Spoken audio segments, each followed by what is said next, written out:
We simply cannot allow people to pour into the United States undetected, undocumented, unchecked. And complete the dang fence. This bill that we will sign today is not a revolutionary bill. Cast down your bucket where you are. We come from France. And I am, adamantly against illegal immigrants. They're coming in by the thousands, just unbelievable. A wall is an immorality. Who are you rooting for? Those masters of the universe are at it again. They're not sending their best. You maniac! You blew it up! Welcome to Parsing Immigration Policy, the podcast of the Center for Immigration Studies. This episode, we're going to play two excerpts from a recent conference we had, an invitation-only conference we call Immigration School. And if you're interested, email us at center@cis.org for next year for potentially being put on the invitation list. But first presentation is going to be by George Fishman on our staff, talking about the gold card proposal. And following him is going to be Liz Jacobs, also from our staff, talking about the H-1B issue. We put these together on a panel because those were the two things that were discussed in a press conference in the Oval Office recently by the President and Secretary of Commerce Lutnick and others. And so we thought it was a good idea to kind of give some background and some context. So first, we're starting with George Fishman talking about what the gold card proposal is and, is it legal, et cetera. So, word was around for months and months that the president was going to propose, in exchange for a $5 million check to the U.S. Treasury, aliens could get green cards. It appeared to be totally unmoored from the provisions of the Immigration and Nationality Act. And I was hoping against hope that that wasn't going to come to place, not because it's not a good idea.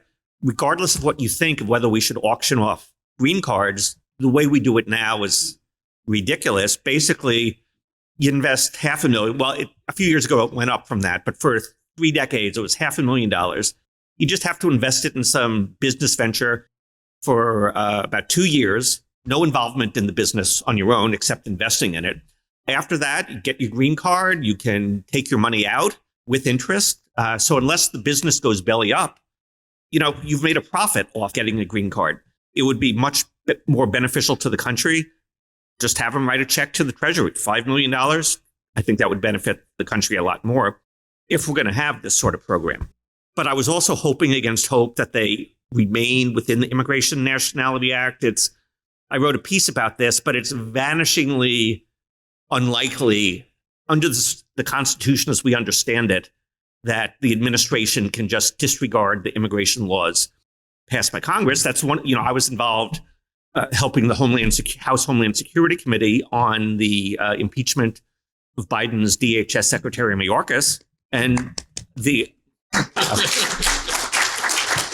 was on leave from the center at that point. And one of the big bases that we did it was he was violating the immigration laws as passed by Congress. So, I was worried about that. And then, a week or so ago, there was this press conference with Secretary Lutnick and the president, and they did it, shoehorning the program into the Immigration Nationality Act. Now, that resulted in a number of, calluses to the program, shoehorning it like that. They decided to shoehorn it into the first and second preference employment-based green card programs, which exist under statute. Realizing that this was way less advantageous to aliens than getting an immediate green card for $5 million, they lowered the amount essentially to $1 million. So the first employment-based first preference categories for a few subcategories, but mainly for aliens with extraordinary ability. Second preference category, generally for aliens with exceptional ability, and apparently exceptional ability is less than extraordinary ability. But Congress has allocated a certain number of green cards to these categories, essentially 40,000 a year for each category. And demand way exceeds that. In the first preference category, there are 80,000 people on the waiting list who have approved petitions. And they're all from the People's Republic of China and India, which are the two main recipient countries of these green cards. It's literally 10 times worse under the second preference category, 874,000 aliens on the waiting list. If you have an approved petition, you're a native of India. Right now, they're giving out green cards to those who got approved in 2013. So even now, you have to wait 12 years if you're from India because of the per country caps before you get a green card. So this is, if a lot of people actually apply for these gold cards, these waiting lists are just going to go way up. So that's the constraints they decided to put themselves under. Another thing, which I think is definitely going to be litigated, is that one of the statutory requirements of this aliens with extraordinary ability thing, your extraordinariness is demonstrated by sustained national and international acclaim and whose achievements have been recognized in the field through extensive documentation. Now, how is an alien who writes a $1 million check to the Commerce Department going to meet that standard? Is that sort of extensive documentation they're talking about, a cash check? That is going to be risky in court. It's a little easier to get the second preference green card. You don't have to meet those super high standards, but you do usually have to have an employer sponsor you. Now, the administration can waive that in the national interest. But again, even if you get approved for these green cards, there are these waiting lists because they're numerical caps. So, and the last thing is, the president indicated that this money would go towards reducing the debt and lowering taxes and things like that. The way they wrote it was all the money goes to the Commerce Department, can only be used to further the activities of the Commerce Department, which are not paying down the national debt and cutting taxes. So, that's what the money can be used for. So, essentially that's where we are. Things were very uncertain at the beginning because things that Secretary Lutnick some of the things he was saying at the press conference with the president were actually not the same things that the president's executive order said. So, that stuff is being ironed out right now. But, we will see. But that's the gold card program right now. The second segment is Liz Jacobs talking about H-1B. And there's been not just the announcement at that press conference, but also some regulatory action has been proposed. And she goes through some of what's there and what isn't there. H-1B program is clearly one of the areas in immigration law where there's a clear nexus between labor policy issues, economic policy issues, and immigration policy issues. So it gets a lot of attention in the media. We probably here all know that the program was sold to the American public as one that's intended to fill legitimate gaps in high-skilled occupations. But since its creation in the 90s has shown to be one that has resulted in a lot of displacement of American workers, suppression of wages, and dependency on employers who use the program. So not quite as intended as maybe intended, but not quite as sold to the American public to get support. Again, the program was created in 1990. Originally, there was a cap set to 65,000 visas. It was later additional 20,000 were added for graduates only. And those are for visas are intended to fill vacancies in specialty occupations for high-skilled workers or those who have a bachelor's degree or higher, generally speaking. And of course, there are cap exemptions, and we largely won't be talking about those, but universities, nonprofits that engage in research, nonprofits that are affiliated with universities, and those who do government-related research are often able to get cap-exempt visas here. So because my time is limited today, I'm not going to discuss specific cases about H-1B abuse. I know many of you are well-versed in that. I'm going to focus on a handful of loopholes in the H-1B laws and statutes and the two actions last week that the Trump administration announced to try to address those loopholes. The first action was a 212F and 215A proclamation from the president. President Trump on Friday, September 19th, said that he was going to issue a restriction on entry for H-1B visa holders and imply a $100,000 fee to entry. There has been a lot of, revisions since the inception of this program.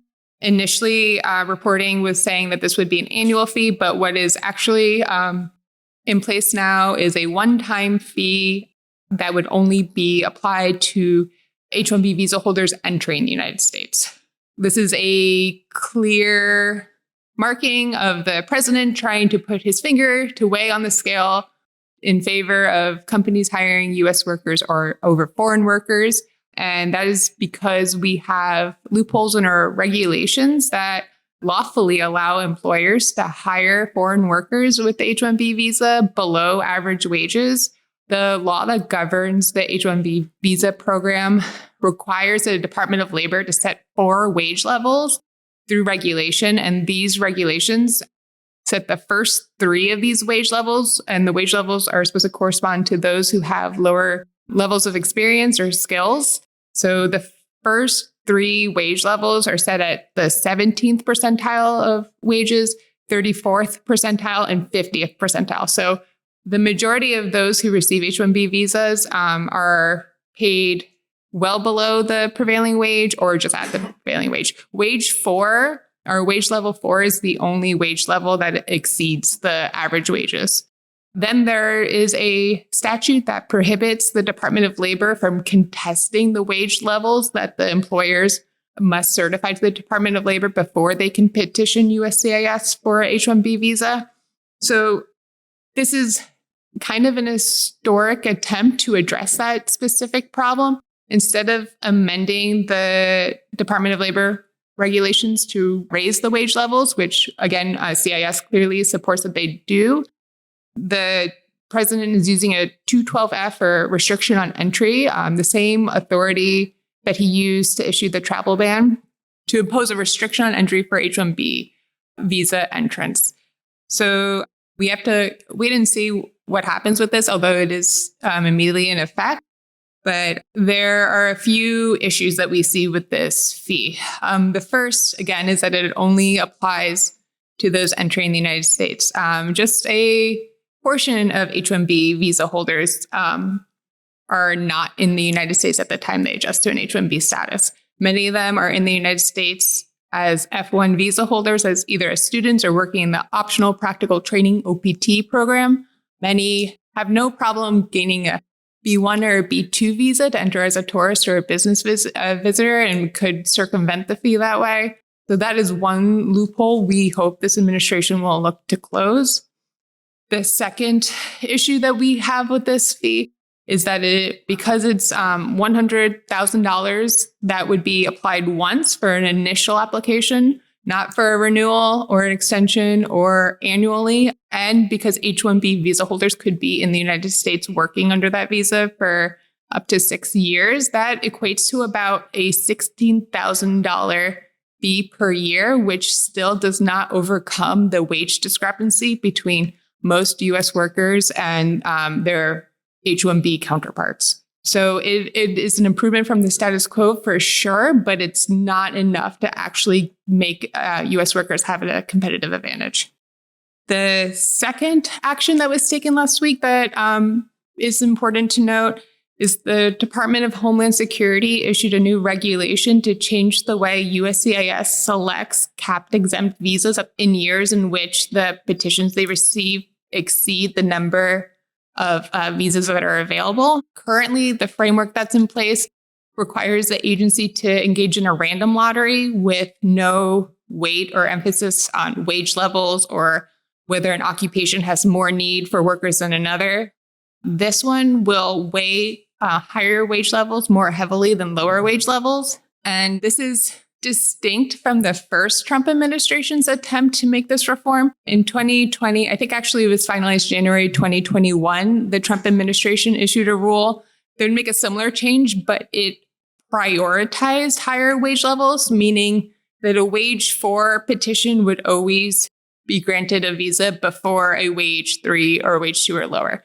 What this system is doing with the new rule is it's more like a raffle. So if you are certified at wage 4, so the highest paid, you will get your name inserted into the lottery 4 times. If you're wage 3, it'll be 3 times, wage 2, 2 times, wage 1, once. So it preserves the opportunity for lower wage levels to obtain visas, but it does not guarantee that a higher worker would be prioritized over a lower worker.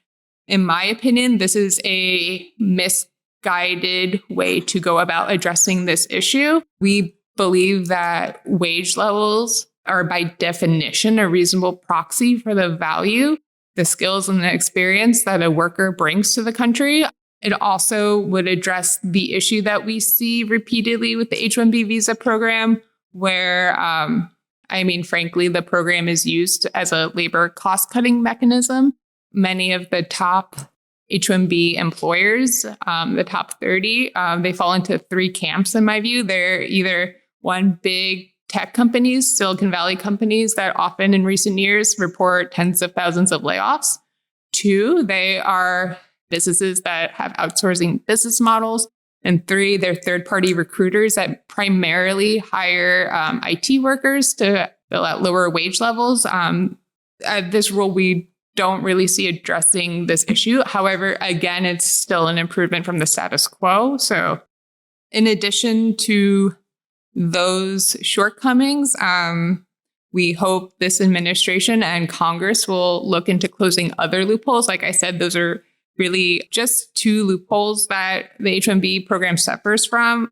Another one is that there is no legal requirement in law or regulation that any employer, aside from a handful of what are considered H-1B dependent employers, do a labor market test or certify to the Department of Labor that they've attempted to recruit American worker first.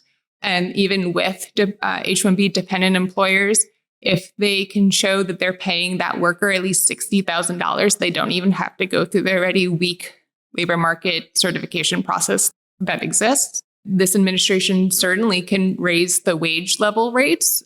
So the percentiles that workers must be paid relative to their American counterparts. I think the statute requires that the lowest an H-1B worker should make is either the prevailing wage or the actual wages of their U.S. counterparts, not the 17th or 34th percentile. They can also strengthen the definition of specialty occupation and the definition of which employers can be considered capped exempt. Those are two things that the Biden administration in 2024 through regulation expanded through their definitions and regulation. Those need to be repealed right away. Finally, the Department of Labor needs to be authorized to challenge employers' claims when they say that they're bringing in an H-1B worker who is low skill, but the evidence suggests the contrary.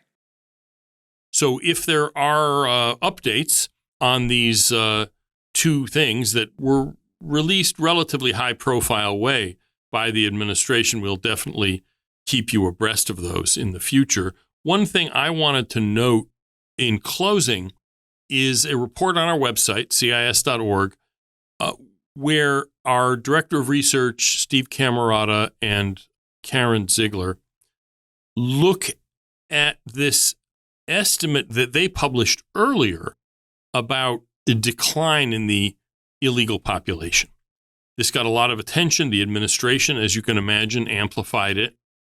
And there were a lot of people poo-pooing it, saying, well, this is just because people are afraid to respond to the survey, and it's not a real drop in the illegal population. And that's certainly possible. And so what Steve and his team did was look at that issue and look at the survey and in real detail. I mean, they opened up the hood and took, the engine apart, as it were, about the very specific elements of the survey and what you would expect to see if, in fact, this was a false result. In other words, it was the illegal population only seemed to decline because people were afraid to respond to the survey. And they didn't find any of that.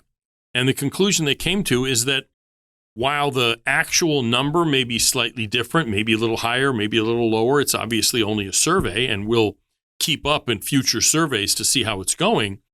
It sure looks like this is a real decline in the overall foreign-born population, and most of which is a decline in the illegal population. The number they had found was January through July, that the total immigrant population of everybody, legal and illegal, citizen, non-citizen, all of it, declined by about 2.2 million. Of that, about 1.6 million they estimated to be the drop in the illegal population. And those are net numbers. So actually more people than that left, but other people came here. And on its face, it's not unusual. It's not unexpected because, first of all, there's always people coming and going. Even under Biden, illegal aliens were leaving just for their own reasons. Maybe they failed at what they were trying to do here. Maybe they succeeded, earned enough money to buy the house or the car to start a cab service or whatever it is they were doing and left. So that happens all the time. What we think we've seen, and this does seem to be correct, is that fewer illegals are coming in. That's obviously true. And more of them are leaving. And most of that decline is not people being arrested and deported, but people leaving on their own, self-deporting. And so anyway, the point is this follow-up study suggests that this is a real thing. We'll obviously keep up with it on an ongoing basis to see whether the administration's actions, both the actual enforcement actions as well as the rhetoric, as well as the administrative changes, lead to a continued decline in the illegal alien population or not. But for now, it definitely seems to be a real thing. So with that, thanks for listening to this episode of Parsing Immigration Policy. Thank you to our producer, Brian Griffith, for making this whole thing work. If you have any complaints, comments, suggestions for future shows, whatever it is, feel free to email us at center@cis.org. And I hope you'll tune in next week.